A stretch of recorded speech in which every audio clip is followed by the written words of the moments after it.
as you well know, the main theme of this podcast is keep calm. And I had an incident yesterday where I exercised that mantra, that philosophy, that call it a paradigm maybe. And I don't go out much. I don't meet a lot of people in general. But now with the COVID-19, we're now in the third wave. I'm extra careful, but I had to go out yesterday.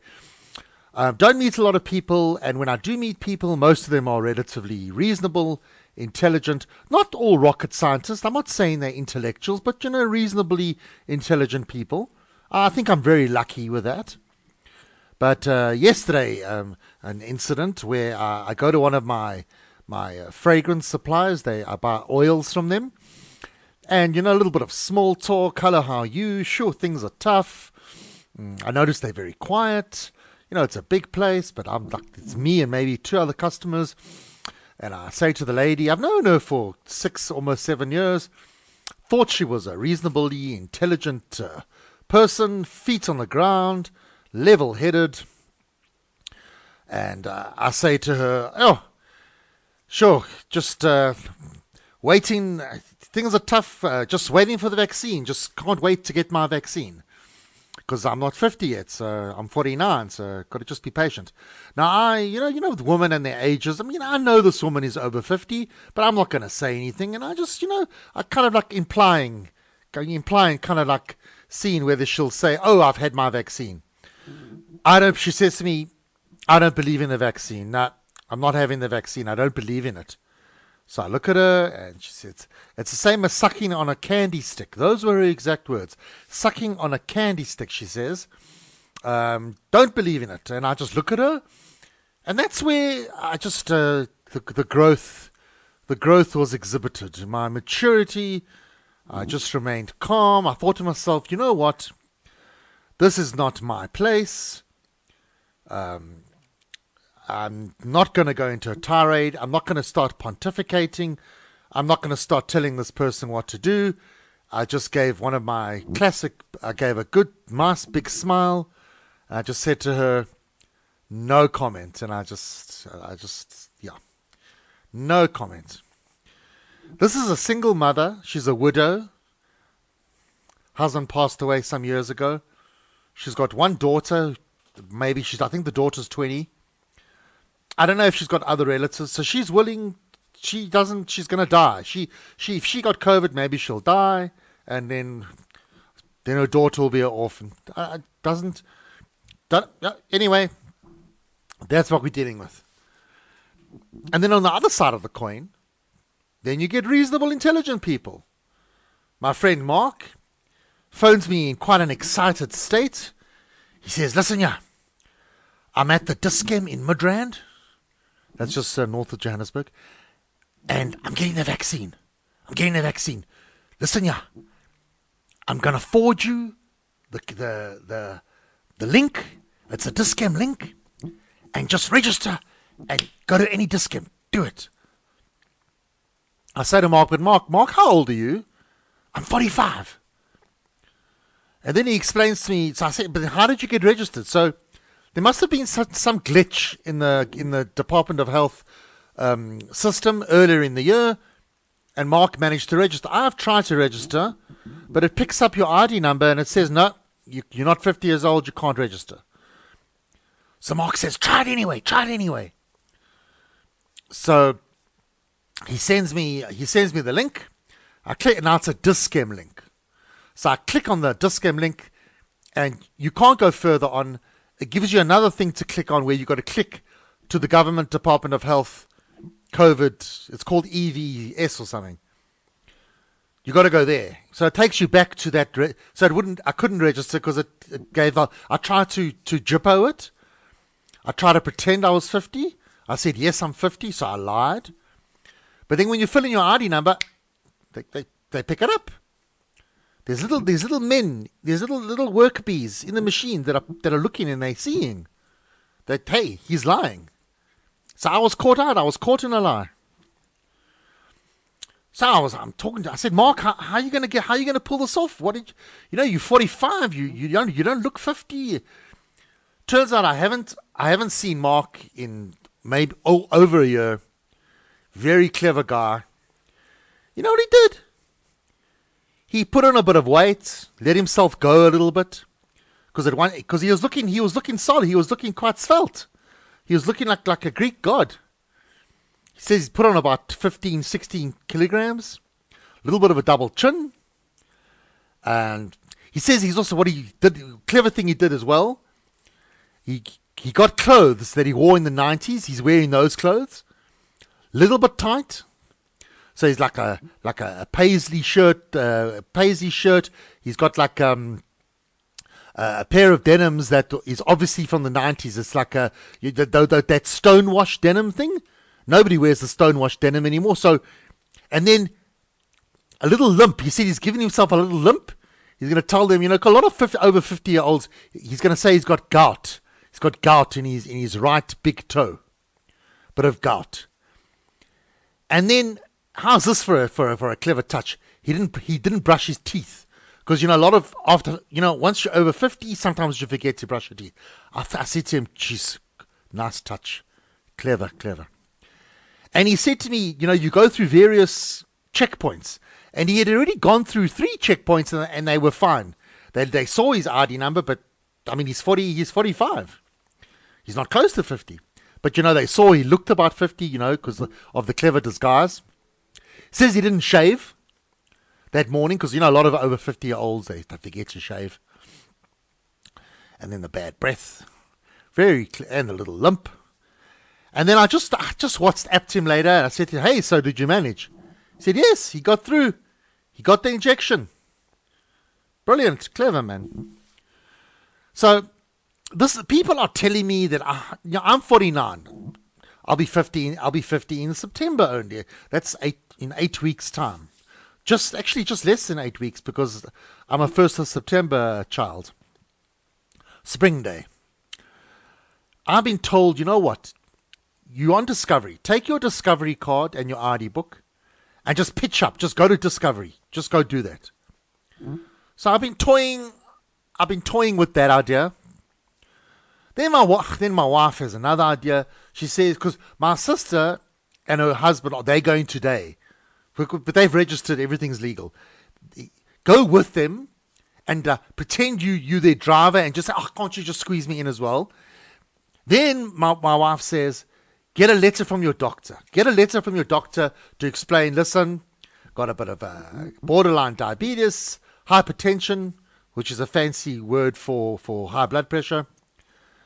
I got a friend at Discovery. He said you must do this. Get the letter from the doctor. I thought to myself, I've read lots of articles. People have written stuff. I've read lots of Twitter things. Nobody has said this on Twitter, etc. If people were doing this, wouldn't they put it on the Twitter?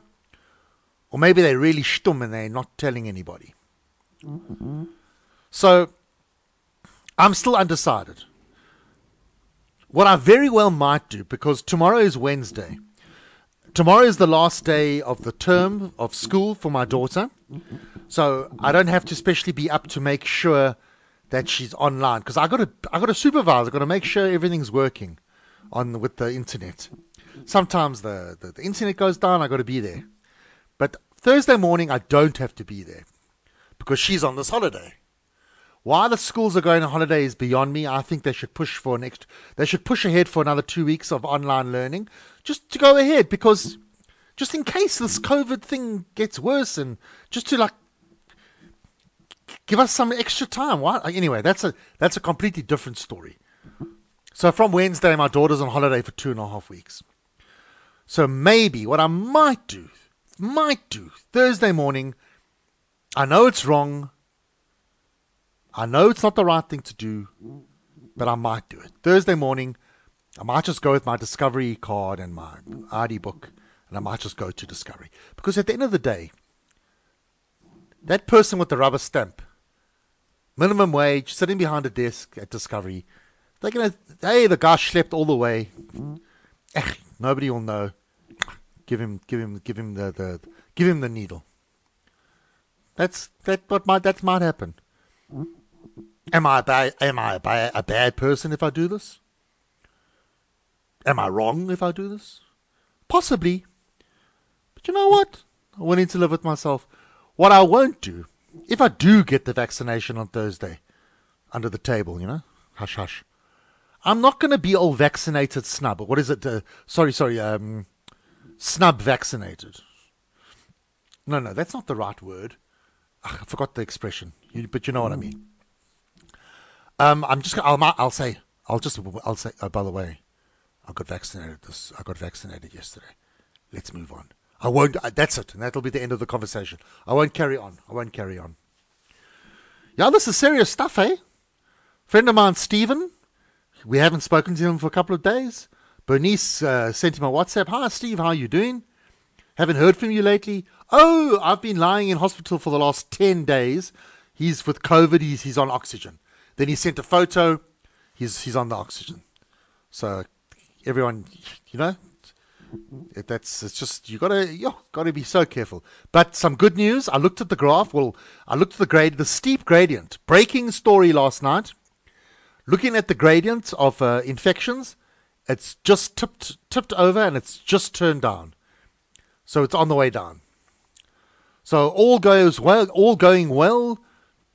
Maybe 3 weeks left of this third wave, because now it's gone to the top and it's coming down. And maybe it'll come down even quicker because people have been really, really very, very careful. Very, very careful. Richard Branson and Jeff Bezos, what do they care? It's like two little schoolboys, two little boys who never grow up, in my opinion. Yes, they're billionaires. They're racing against each other. Who's going to get to space first? I mean, listen to this. I mean, you've got a big fire in the Gulf of Mexico. I mean, the ocean is literally on fire. You've got a huge pandemic that's killing people. Global youth unemployment is at an all-time high. But, you know what? Why don't you guys go and race each other into space? And you know what? If you don't come back, you don't come back. We'll make a nice movie, make a nice documentary out of you. It'll be nice. Anyway. Time to go. Just a little admission before I carry on. I'm not going to make this all about me, but just to keep you updated in the spirit of transparency.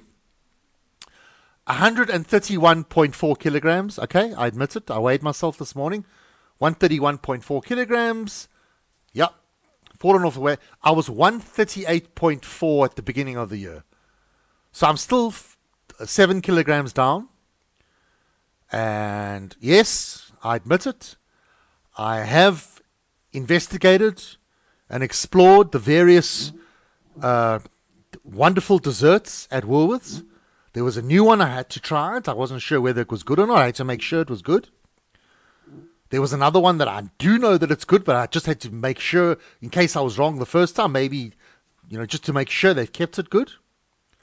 I've been eating slabs of, it hasn't ended. And then the fruit pastilles, they had a special, 2 bags for the price of one, or 2 bags at some special discount. So look, it's sugar. Sugar is a killer. Sugar is a killer. And that's what it is. Look, I'm still running nearly every single day. In the last 3 months or more than 3 months, I've only left out 3 days of running, which I think is pretty good. But let's not get ahead of ourselves. It's still people who see me running in inverted commas, they still think that I'm walking. There you go. Anyway, lots of stories about Jacob Zuma, about his Sunday speech. People have written a lot of articles about it. Okay, I haven't read any of them. And why is that? Because I don't want to be embarrassed. I don't want to see, because I did a big Jacob Zuma analysis yesterday. And I don't want to see where I've gone wrong, where all the mistakes I made are. Because I was very confident yesterday that what I was saying made sense. But what I liked about what I was saying was I was just, making it simple. Basic stuff. Basic, obvious stuff. And I'm going to read all these fancy articles where these people get all very, very clever and intellectual and analytical and legal and probably go over my head. Maybe when I get a little bit of, I'll take a couple of breaths and work it up and psych myself up and maybe read some of them later today. But for now, I'm just going to leave it for now. The F.W. de Klerk Foundation, they're almost as bad as the Democratic Alliance, or maybe they're both the same. Maybe they're the same. The F.W. de Klerk Foundation praised the Constitutional Court for holding Jay-Z to account. But now it's asking, why is the NPA, the National Prosecuting Authority, why is it committing so many of its limited resources in going over crimes or that occurred more than 27 years ago, referring to, apartheid crimes, referring to a possibility of F.W. de Klerk being investigated, that kind of thing. Well, need I say more? Yeah. Oh, almost forgot this. This also applies to me and possibly to you. I forgot about this. Department of Health says a system has been established for the evaluation and authorization of special cases for the vaccination. For people who are not 50 years old, special cases. And that will include the processing of travel requests for students studying abroad, working abroad, and a separate policy framework has been developed. So if you think you're a special case, you can apply. I don't know where you apply. Maybe you'll have to investigate it. The Zuma thing, of course, is carrying on. Originally I read that Zuma will appear before the Constitutional Court on the 12th of July. What's the date today? Let me look. Now, today is the 6th of July. Zuma is appearing in the Pietermaritzburg High Court to avoid imprisonment. Now, he's appearing in the High Court to contest, again, he's going against a decision made by the Constitutional Court. I don't know. I'm not a legal expert. I don't know how that works. I don't know how that works. And then I went on quite a bit yesterday about the police not arresting or not trying to enforce lockdown regulations with all the people at Nkandla over the weekend. And then some of the explanations, I suppose, are quite reasonable. I think, if you want to be objective, sometimes I don't like to be objective. The police claim, if they tried to arrest people, it would have turned into a big violent standoff. Fair enough. That's a possibility. Maybe. Maybe we'll give them that. But we'll see going forward. Spoke about the Pope yesterday, Pope Francis. So Pope Francis, he had the surgery for the diverticulitis. And let's just have a look now. They gave Pope Francis the list of the things that he's not allowed to eat. So they gave Pope Francis the list. Now, this is interesting because Pope Francis, he's a leader. He's the leader of the Catholic Church. This is a man in authority, don't forget. He doesn't normally get told what to do. Who tells the Pope what to do? Well, if you're a doctor. So he was given the list of things that he's not allowed to eat. Nuts, corn, popcorn, and seeds. Nuts, corn, popcorn, and seeds. So he's got to stay away from that. For fear that these foods would get stuck in the little pouches that lead to the inflammation. Now these are the things that will flare up diverticulitis, that will make you prone to diverticulitis. Now I was wrong yesterday. I said it's not really an age thing. Turns out that aging, the incidence of diverticulitis does increase with age. Obesity, being seriously overweight, increases your odds of developing diverticulitis. Had a look at Pope Francis. He's not overweight. Smoking. Does Pope Francis smoke? Don't know. Lack of exercise. I don't think Pope Francis, if you're the Pope, I don't think they exercise very much. Think about it. They're not like, remember Bill Clinton used to go for a run with these Secret Service guys, and Obama used to go for a run. I think I saw Obama on a bicycle. No, not Obama, sorry, Biden. Biden was on a bicycle a few months ago. But I think that was just for PR. So lack of exercise, guilty, big one. Diet high in animal fat and low in fiber. Don't know what he eats. Haven't been watching that. And certain medications. I don't know what medications Pope Francis is on. So Pope Francis is looking at this list and he's got to make decisions. These are the things that he is allowed to eat. So this is the stuff that he's going to go for. You're allowed to eat this, Pope Francis.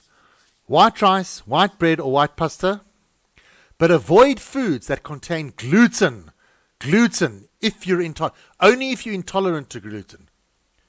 Dry, low fiber cereals. Processed fruits such as applesauce or canned peaches. Cooked animal products such as fish, poultry or eggs. Olive oil or other oils. Olive oil or other oils, not a problem. I think olive oil is very popular, I think, in Italy. Am I right about that? So anyway, as I was saying, Pope Francis, he doesn't like to get told what to do, and they try to get him to pledge, will you agree to stay off these foods? Pope Francis apparently says he needs to pray on it. Says he needs to pray on it. He said that he will speak to God, and God will guide him. He went further to say God has guided him so far, and he will rely on God as God has never let him down. Well, he's the Pope. He's got to say some things like that. Was it a political statement? I think he's sincere. But you know what? Not everything is left to God, and let's just, you got to be pragmatic. Even the most religious people, and maybe even the Pope, would agree that not everything's up to God. You've got to have a good doctor. And some things they keep some things away from the Pope. They don't tell the Pope everything. So they don't tell the Pope, hey, just by the way, the surgeon who did your surgery, it wasn't a doctor from the Vatican, it wasn't a Catholic, because it's just too much pressure. Imagine you're a Catholic gastroenterologist and you told, hey, you got to do surgery on the Pope. You got to open him up, look at that large intestine, that colon. Oh, by the way, it is the colon. Yesterday I wasn't sure whether it was the small intestine or it's the large intestine, which is the colon. Same colon, large intestine, same thing. So what they didn't tell the Pope is that they flew in a Dr. Lefkowitz from Los Angeles, well-known, respected gastroenterologist, and he signed an NDA, and everything went off fine. He won't talk about the tattoo on the Pope's tochus. Little known fact, tattoo on the tochus on the backside, property of God. It said they're property of God on his tochus. And funnily enough, I didn't know this. All popes have this. All popes have this tattoo, property of God. And interestingly, in the case of Pope Benedict, Pope Benedict, he resigned. He retired as Pope due to ill health. He's still alive. I mentioned that yesterday. I don't know what. Still gets a Pope's pension, I assume. Maybe as I mentioned yesterday, maybe he's even on a full salary. But the tattoo on his tochus, Benedict, they had to take care of that tattoo.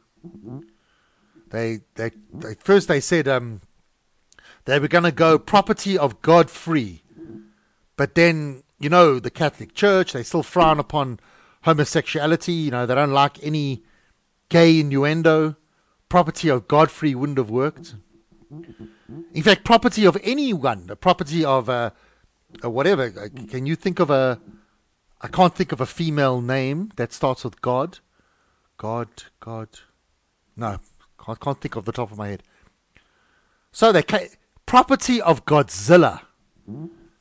And then the tattoo artist got a bit creative and did a whole large lizard around the side of the tochus, even going as far as the groin of Pope Benedict. So he's got this property of Godzilla and this large, huge lizard wrapped around the side of his. Who's gonna see it? He's a former pope. Nobody's going to see it. No harm done. No harm done. But that's just anyway one of those little things that not everyone knows about. Thought I'll share it. And you know a little bit about diverticulitis.